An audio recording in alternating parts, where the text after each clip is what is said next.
Alhamdulillah nahmaduhu wa nasta'inuhu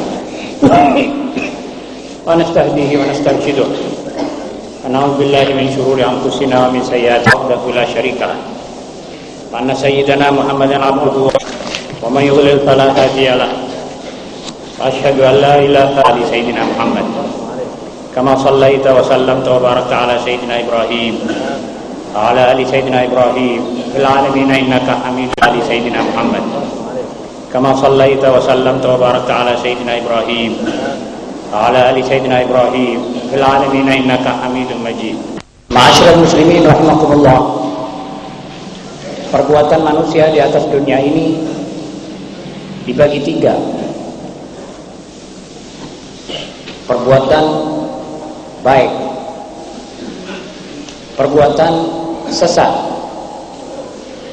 dan perbuatan jahat yang disengaja. Contohnya perbuatan yang baik adalah perbuatan yang pikiran manusia itu berkeserasian dengan wahyu dan melaksanakan apa yang diwahyukan oleh Allah kepada para nabinya, dan demi maksud meriwahkan Allah, karena dia merasa ingin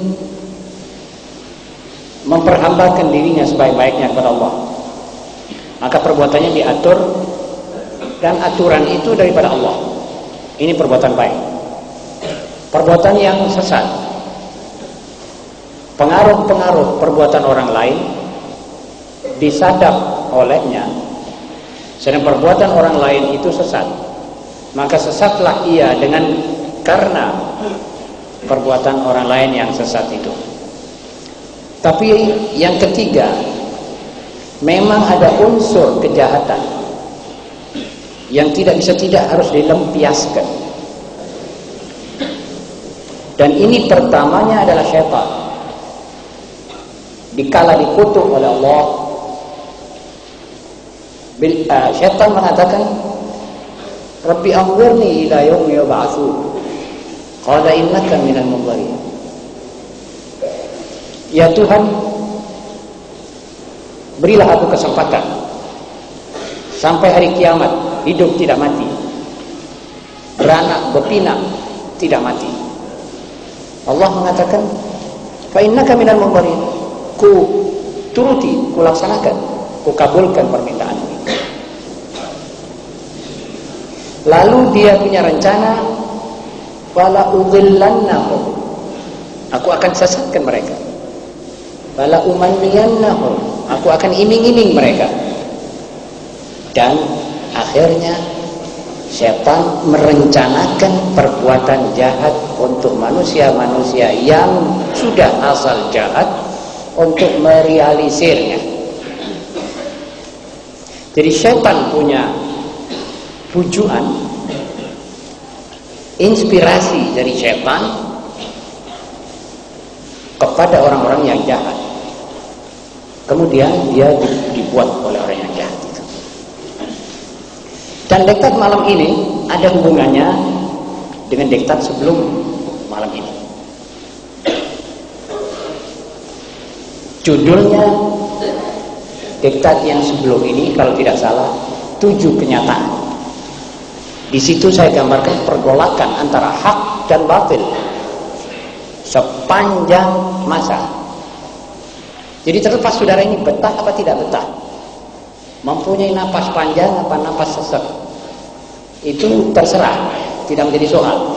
Tetapi sunnatullah akan melanjutkan pergolakan antara hak dan batil. Sebentar hak menang, sebentar batil menang. Dan menang kalahnya sesuatu ada hukum sebab dan akibat. Kalahnya hak karena orang-orang yang mengemban kebenaran cekcok, tidak bersatu, tidak punya pimpinan yang jujur, rakus dunia, takut, tidak sabar. Walhasil syarat-syaratnya banyak. Kalau sudah itu dilakoni, kalah kebenaran. Juga kebenaran akan menang kalau pengemban kebenaran itu ikhlas. Amalnya sudah dibersihkan, hatinya dibersihkan, tujuannya hanya Allah dan meridhakan Allah, maka dia pasti menang. Masalah sana banyak, sini sedikit, itu buat Allah tidak menjadi soal. Di situ kuat, di sini lemah, itu juga tidak menjadi soal. Sebab yang maha kuat akan memberi kekuatan kepada yang lemah ini, karena dia mengemban kebenarannya dan pasti menang. Tidak lama-lama dikalkulasi itu. Tapi yang penting dalam ujian ini, liyabluwakum ayyukum ahsanu amala, harus pengemban kebenaran ini wakal, kuat, dan mempunyai keinginan betul-betul untuk memenangkan kebenaran. Jadi dalam rangka adanya hak dan batil, kita selalu akan disadarkan oleh kenyataan-kenyataan tadi.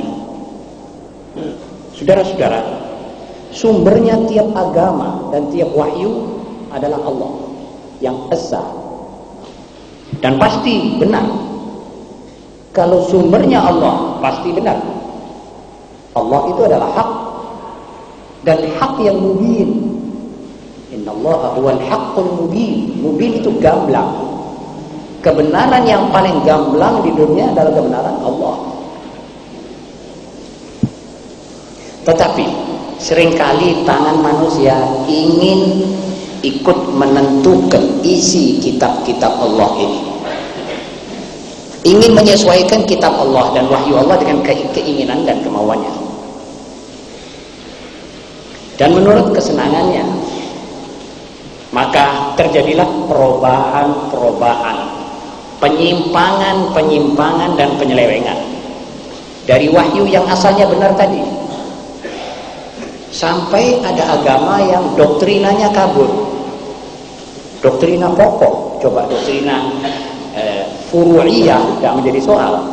Ini doktrina pokok, prinsip dari segala prinsip agama adalah tauhid. Jadi Allah itu wahid,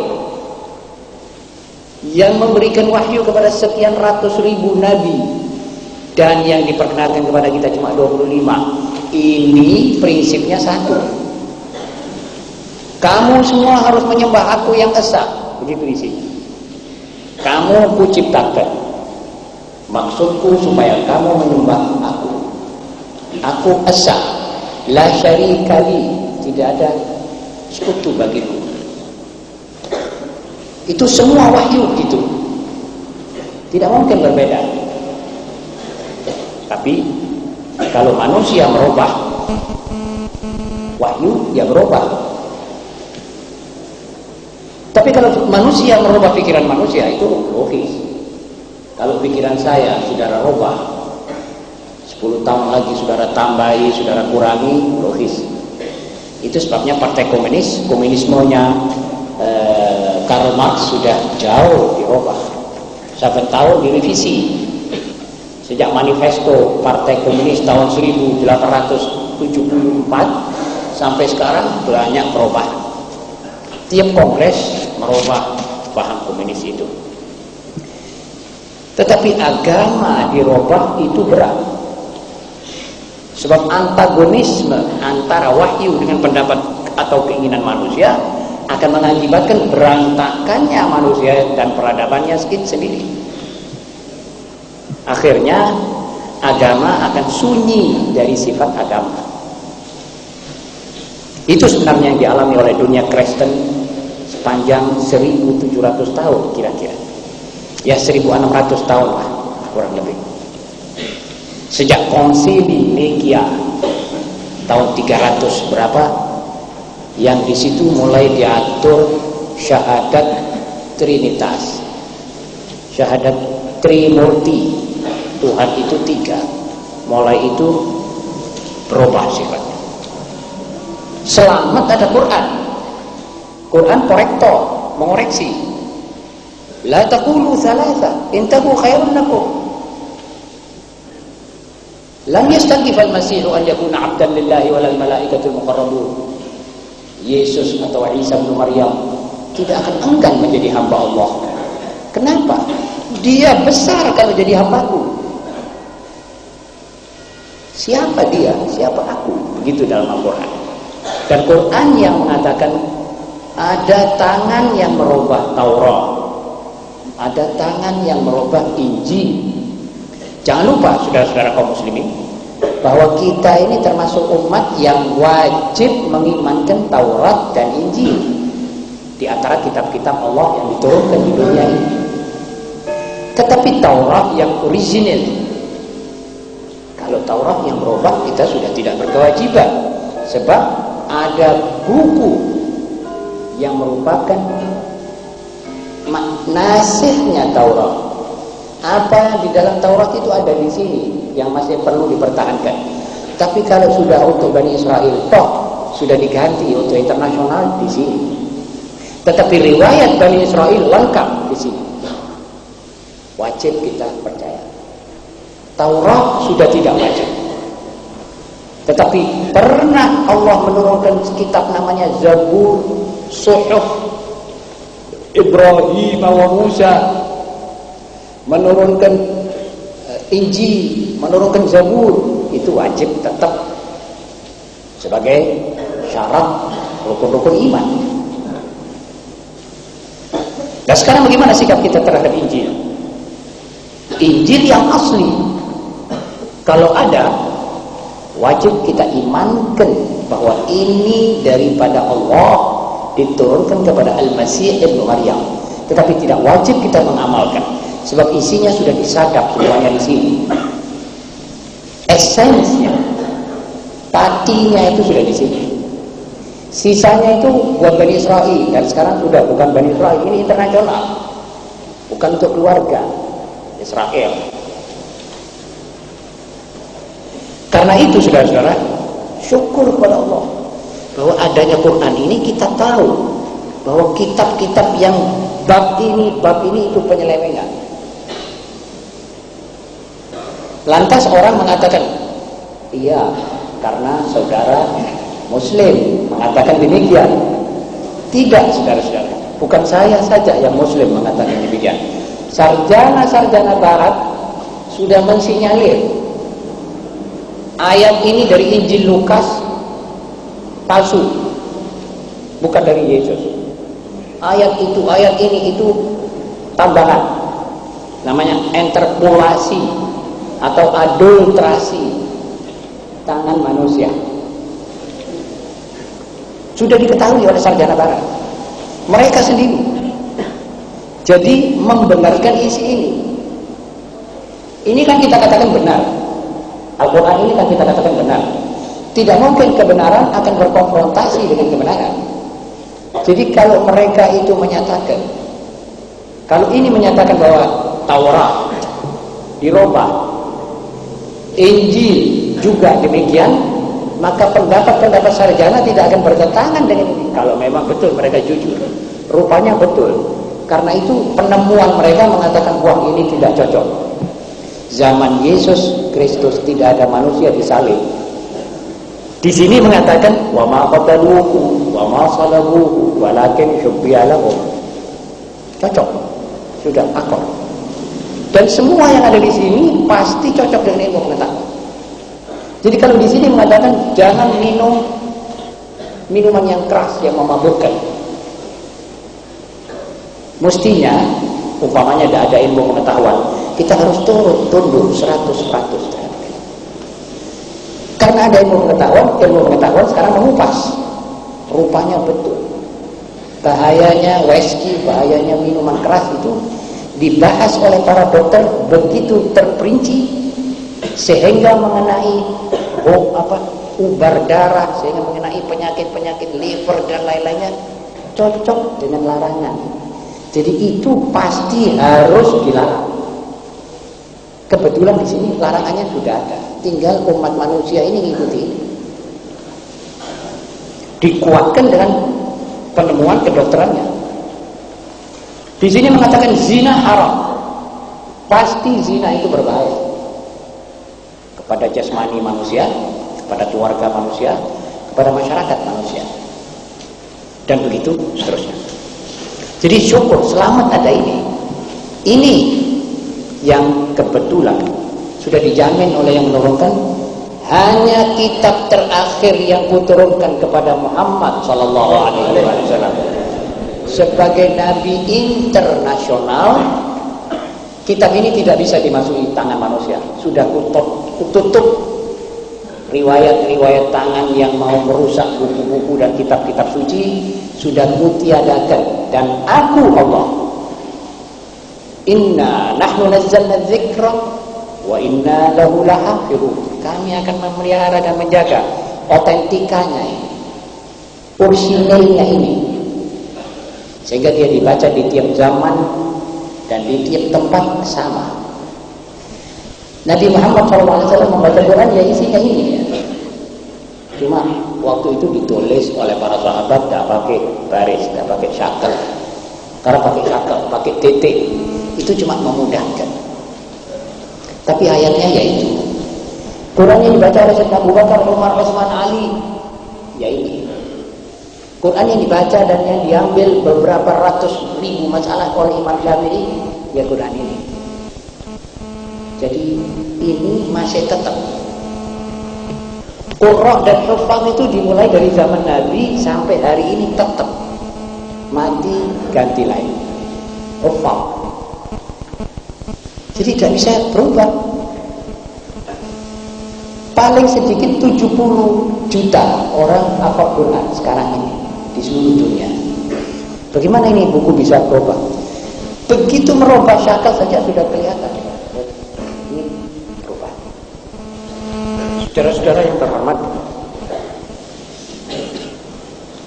perubahan dalam Injil menyebabkan perbedaan kita dengan Nasara. Nah ini kebetulan akan menjelang hari Natal. Kami tidak punya sumbangan apa-apa kepada kaum Nasara untuk hari Natal. Kami sumbangkan kebenaran ini. Kebenaran ini kami ambil dari buku mereka sendiri, dari Bible. Fa'tabiru ya ulil absar. Sebab perbedaan ini yang menyebabkan kita dengan Nasara tidak bisa ketemu. Sebab ini prinsipal. Bagaimana tidak prinsip? Quran mengatakan qul huwallahu ahad, mereka bilang Yesus Tuhan. Sebagai anak, tapi Tuhan. Tidak bisa ketemu ini. Ini prinsip. Kita tidak mungkin akan ketemu dalam satu wadah akidah. Kalau bertemu di dalam jalan raya atau di rumah bisa, tapi dalam akidah tidak bisa ketemu. Dan karena persoalannya sebagaimana saya katakan kemarin dalam majelis sebelumnya ini, bahwa pergolakan antara hak dan batil itu tetap ada, mereka itu kelihatannya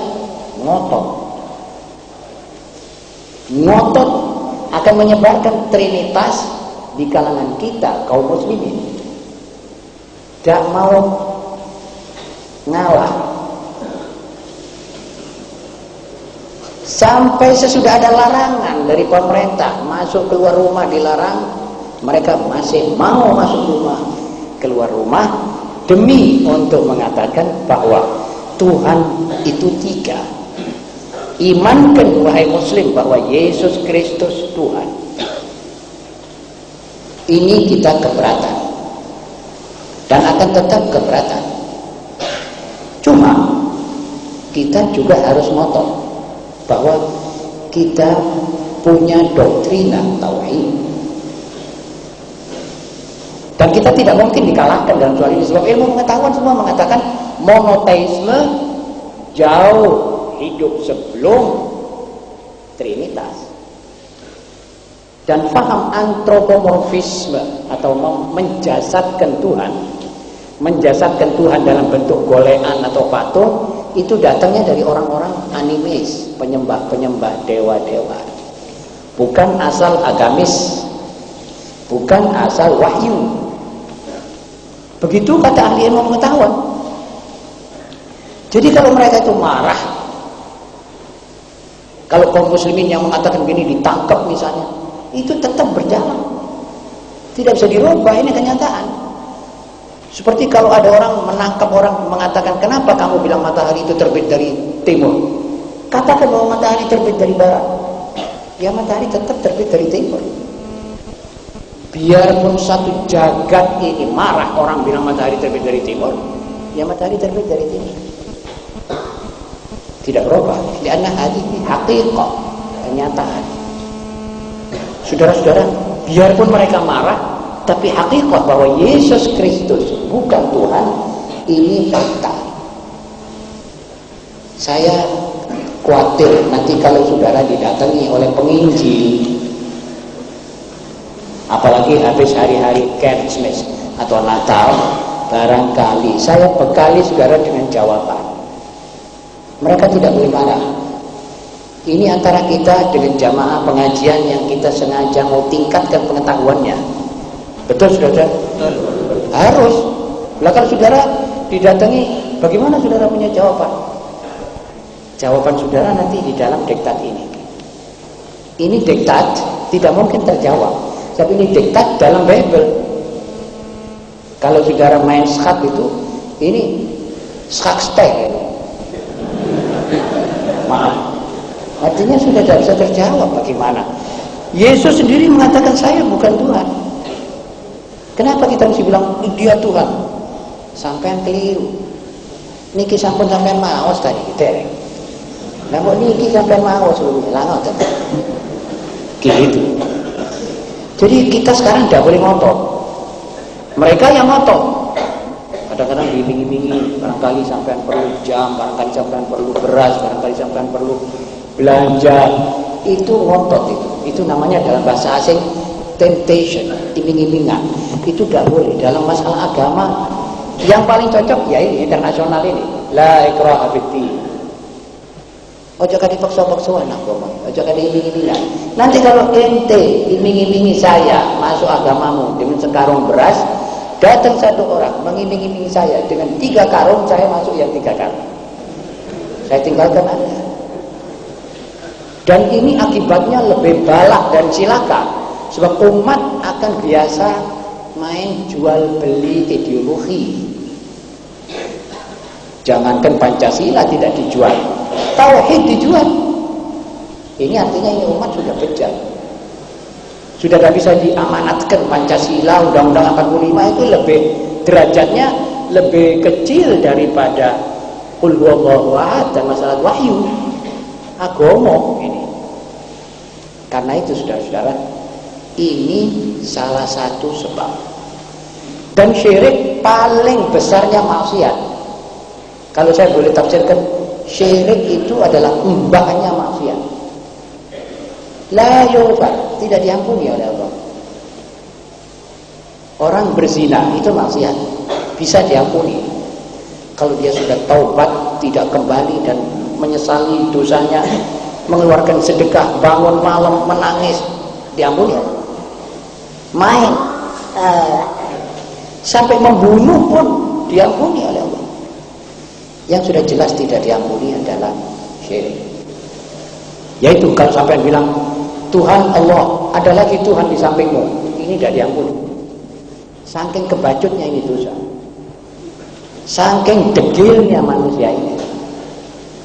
Dan dosa biasa saja membawa malapetaka, apalagi dosa-dosa besar begini. Saudara sudah dengar bahwa di Bali kemarin ada gempa bumi besar, balak. Sebelumnya 5 hari di Sumatera Selatan, gempa yang 6 sampai 7 skala Richter. Skala Richter itu derajat gempa itu besar. Beribu-ribu rumah hancur. Anak-anak muda-mudi yang desko-desko itu nangis. Nangis ketakutan. Habis orang yang berdosa itu ketakutan. Anak yang tidak ada isi iman dan tauhid, dia pasti takut. Sebab maksiat. Tapi lebih besar dari segala maksiat, syirik. Ini mengundang cilaka. Ini ngundang bala. Ada syirik khafi, seperti tidak sengaja, tapi syirik. Jadi sholat untuk dipuji mertuanya, syirik. Tapi khafi, apa khafi itu? Samar. Cek aku diparingi bodoh kalau mertuaku saya sholat, syirik. Biar saya dipuji kalau orang itu, ini orang ulama besar takut pada Allah, syirik. Khafi, tapi ada syirik jali ini yang mengatakan bahwa Tuhan itu tiga. Jadi ini bahan buat saudara. Kalau didatangi orang penginjil jangan ngotot. Tanya ono saja apa yang ada dalam diktat ini. Masih banyak. Dan sebetulnya itu Bible masih ada, kari-karinya kebenaran mutlak itu masih ada. Ya ini yang saya ambil. Saudara-saudara, marilah kita sekarang mulai membaca isi Injil. Yesus bukan Tuhan menurut Bible. Dalam Matius 12:46 dan 49 sampai 49 tertulis sebagai berikut. Sedang Yesus lagi bertutur dengan orang banyak itu, kelihatanlah ibunya dan saudara-saudaranya berdiri di luar hendak bertutur pada dia. Lalu diulurkannya tangannya kepada murid-muridnya sambil berkata, "Tengok, inilah ibuku dan saudara-saudara." Pertanyaannya, kalau Yesus itu Tuhan, mengapa dia bilang pada orang yang hadir, "Ini saudara-saudaraku dan ini ibuku"? Kenapa tidak dikatakan, "Ini hamba dan budak-budakku"? Kalau dia betul Tuhan, dia tidak pernah mengatakan kepada kita saudaranya. Atau dia anggap kita semua ini Tuhan seperti dia, jadi Tuhan bukan tiga lagi. Sudah banyak. Jadi kalau dia nunjuk kepada yang hadir, "Ini saudara-saudaraku", maka dia menganggap kita ini sedulurnya. Kalau sedulur, Tuhan tidak sedulur dengan kita. Kita ini atau hambanya atau sedulurnya Tuhan, jadi kita juga dianggap Tuhan. Pilih salah satu, dua-dua tidak betul. Mantek mengatakan tidak mungkin bertemu kebenaran dan kesesatan di satu tempat. Pilih satu.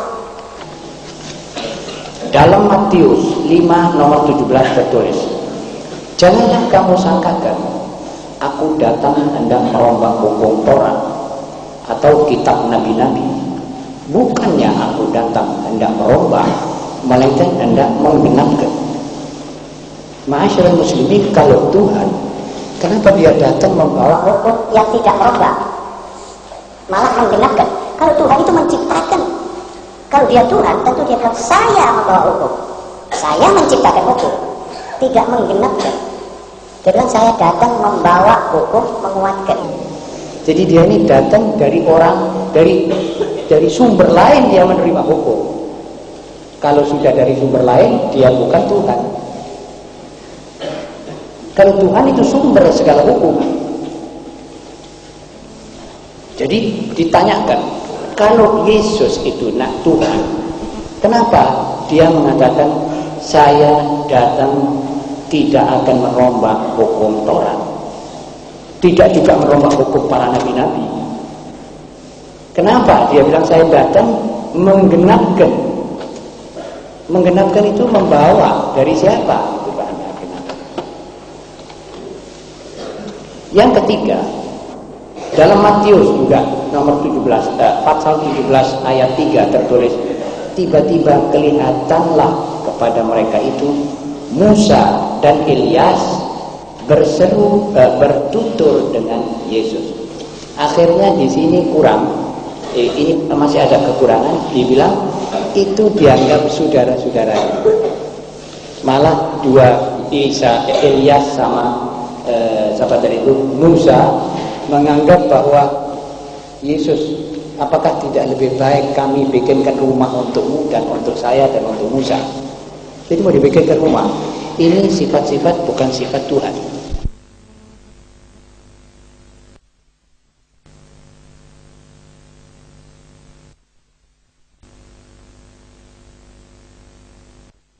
Sedikit, lalu sujudlah ia berdoa. Katanya, "Ya Bapakku, jikalau boleh, biarlah kiranya cawan ini lepas daripadaku, tetapi di dalam itu pun bukannya kehendakku melainkan kehendakmu juga. Dalam ayat ini ada perkataan sujud. Jangan lupa ada beberapa Bible sudah dirubah cetakannya, tidak dibilang sujud tapi dibilang rebah. Jadi Bible ini, Injil ini perlu kita ambil cetakan yang lebih lama, lebih cocok. So, sekarang dirubah-rubah terus. Dia menghindari kalimat sujud, diganti rebah. Di sini masih dalam Bible sujud. Kalau dia Tuhan, bagaimana dia bersujud? Adakah orang bersujud kepada dirinya? Dia sudah jelas di sini menggambarkan dia bukan Tuhan. Dia hamba yang bersujud kepada Allah. Lalu di sini bilang ya Bapakku. Bapak itu ditafsirkan oleh banyak penafsir Injil. Tidak mesti Bapak itu dia keluar dari sulbinya. Kita semua yang ada di masjid ini memanggil Bung Harto itu Pak Harto. Dan dia bukan Bapak kita, betul?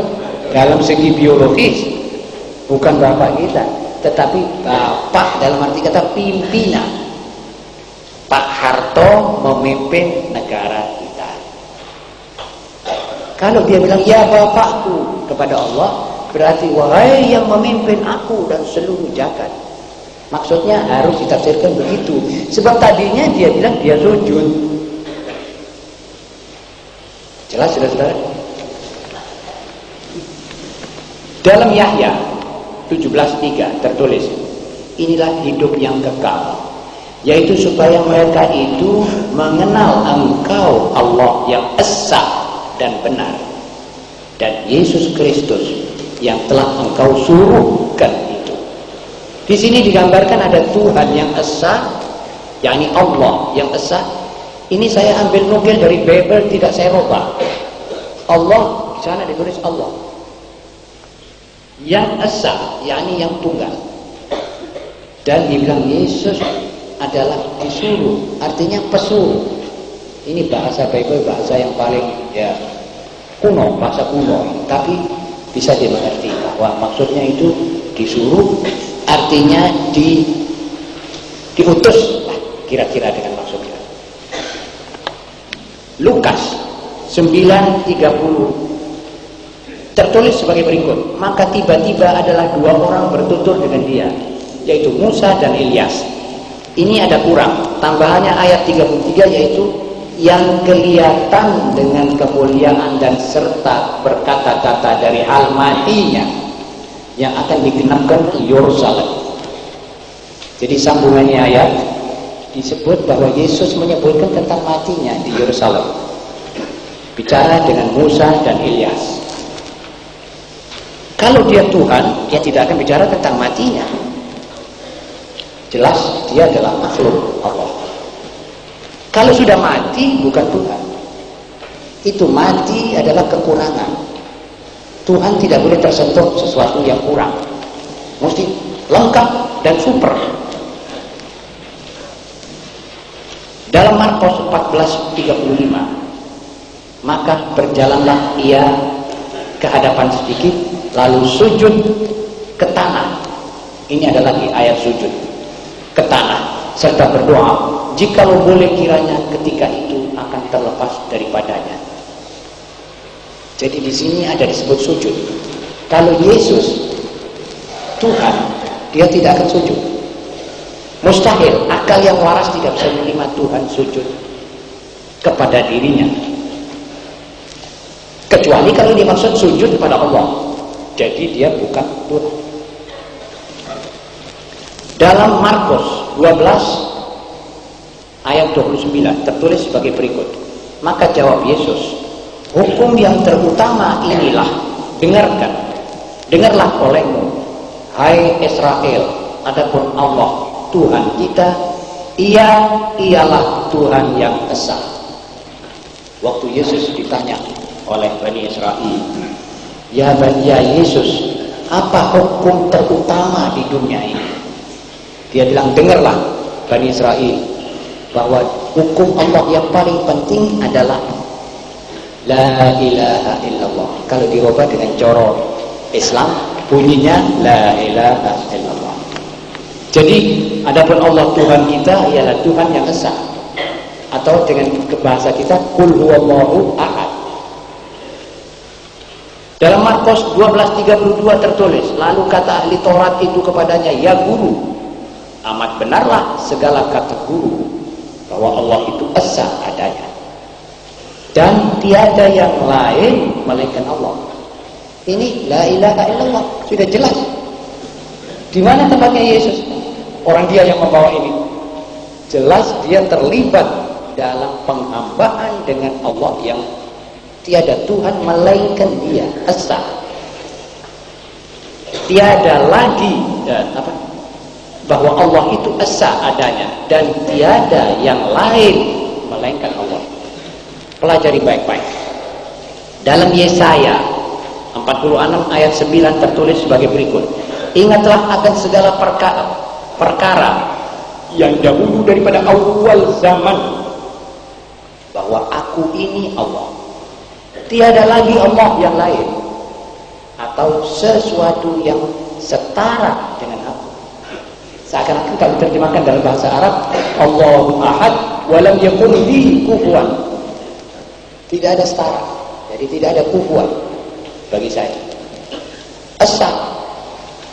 Ini sisa-sisa tauhid yang ada masih sekarang, yang sampai sekarang ada dalam Bible. Dalam Yesaya yang tertulis sebagai berikut, supaya daripada masyrik sampai ke maghrib diketahui orang bahwa kecuali aku tiada ilah lain, bahwa akulah Tuhan dan tiada lah lain. Jelas? Ini sebetulnya tidak perlu diterjemahkan, tidak perlu ditafsirkan. Jelas. Dalam Ulangan 4 nomor 35 tertulis sebagai berikut, maka kepadamulah ia itu ditunjuk, supaya diketahui olehmu bahwa Tuhan itulah Allah, dan kecuali Tuhan yang esa tiadalah yang lain lagi. Juga ini termasuk la ilaha illallah semua. Dalam Ulangan pasal 6 ayat 4 tertulis, dengarlah olehmu hai Israel, sesungguhnya Huwa Allah kita, Huwa itu esa adanya. Ini dalam bahasa Arami, bahasa Yesus Kristus sendiri. Beliau waktu berkumpul dengan Bani Israel, beliau berkata, Shima Yisrael Adonai Eloheinu Ahad. Dengar. Di sini bilang dengarlah Israel. Artinya Shima, Isma, dengarlah wahai Bani Israel, bahwa Tuhan kita itu adalah esa. Yesus sendiri mengatakan bahwa Tuhan itu esa. Kalau dia memang betul Tuhan, dia akan bilang bersama aku yang kedua. Tapi tidak mengatakan demikian. Jadi kita ambil yang pertama, kesimpulan esa tetap berlaku. Dalam surat kiriman Yakub, Paulus menulis, tertulis sebagai berikut, engkau ini percaya bahwa Allah satu sahaja adanya, benar, hak. Innallaha huwal haqqul mubin. Segala setan pun percaya juga dan menggeletar. Ini ayat juga menggambarkan bahwa Allah itu hak. Tiada Tuhan selain melainkan Dia. Asa. Jadi tiada syarika lahu. Saudara-saudara, ini isi sebagian dari Bible. Dan saya kira tidak salah kalau saudara juga memiliki sebuah Bible yang mengikuti ini majelis secara kontinu. Artinya anggota majelis takdim ini secara kontinu mempunyai Bible tidak menjadi soal untuk mengikuti. Sebab kadang-kadang kita perlu mengerti buku orang lain. Dan saudara jangan kaget kalau pengajian kita ini hari berjudul Bible, mengambil dari Bible. Ya, ini juga dalam rangka menguatkan tauhid. Jadi wa yudhiha tatabayyanul asya'u. Saudara harus mempelajari, harus banyak baca, dan harus bertekad untuk menambah ilmu dan pengetahuan. Insya Allah dalam majelis yang akan datang, saya akan sebutkan apa sebenarnya kekurangan-kekurangan kita. Dan hendaknya saudara-saudara dalam majelis seperti ini, kedatangan saudara di sini ini betul-betul pure, murni untuk Allah. Hati-hati disambi atau diselitkan maksud-maksud yang tidak baik. Saya ajukan ini kepada putra dan putri, jadi laki maupun perempuan. Kalau betul datang ke sini dengan maksud ingin mendapat ilmu, maka nanti saudara akan syukur kepada Allah. Tapi kalau saudara datang ke sini maksudnya wal'iyadzubillah kurang baik, itu saya kira nanti saudara akan menyesal, membuang percuma waktu saudara yang mahal. Jadi tertibkanlah niat dulu, datang ke sini dengan maksud saudara akan belajar, akan mengerti, akan tambah. Saya pun juga ingin tambah ilmu dan tambah amal. Saudara demikian juga. Jadi ikhlaskan karena Allah. Jangan nanti kalau keluar bicara sama satu orang perempuan, lalu berbalik niat kita yang baik jadi niat yang tidak baik. Itu bisa terjadi, tapi saya harap saudara tidak melakukan itu. So, kalau sudah melakukan itu, arti pengajian ini sudah banyak berkurang. Sedang pengajian saya ini, saya niatkan dari hati saya, dan mudah-mudahan disembadani oleh Allah. Niat saya akan tambah ilmu, dan saya akan angkat saudara-saudara punya pengetahuan ini. Kesadaran bernegara, kesadaran beragama yang baik ini, dan kesadaran bermasyarakat, supaya Bangil pertama kota yang naik derajatnya, tidak dilanda lagi oleh maksiat. Jadi kalau orang sudah mengeluarkan maksiat dari badannya, sudah berhenti maksiat, berarti seperti orang yang sakit itu sudah dioperasi, kankernya sudah tidak ada, baksil-baksil dan virusnya sudah tidak ada. Tinggal apa? Tinggal nambahin vitamin saja, B kompleksnya, C-nya, dan sebagainya. Jadi badan pertumbuhannya tetap baik. Tapi kalau masih mengajarkan maksiat, badan masih di dalamnya ada virus, masih ada penyakit. Saudara kasih vitamin satu keranjang ya, nuwun sewu, nggak bergerak. Badan masih penuh penyakit. Penyakitnya dulu hilangkan. Jadi itulah maksud saya untuk diri saya dan saudara-saudara, sama-sama kita menuju kepada suatu niat yang baik. Mudah-mudahan Allah menerima amalan kita ini. Barangkali saudara-saudara waktu berapa menit lagi ada pertanyaan, saya